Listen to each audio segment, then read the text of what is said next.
On se rend compte que c'est un problème qui est très important, qu'on rencontre très fréquemment, qui peut avoir des conséquences dramatiques. Réfléchir pour le cyberharcèlement, l'harcèlement en général.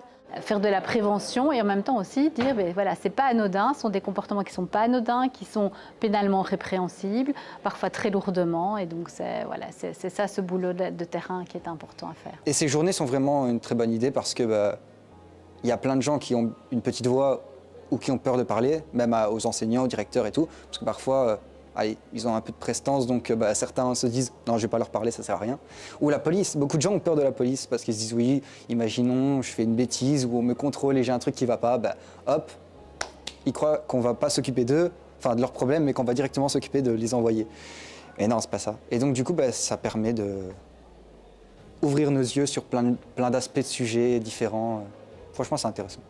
La prévention, c'est déjà de faire attention à ce qu'on publie sur les réseaux sociaux, à ne pas se mettre en danger soi-même, par exemple, par l'échange de photos dénudées, etc. Même avec son petit copain, même si ça fait 3 ans qu'on est ensemble, etc.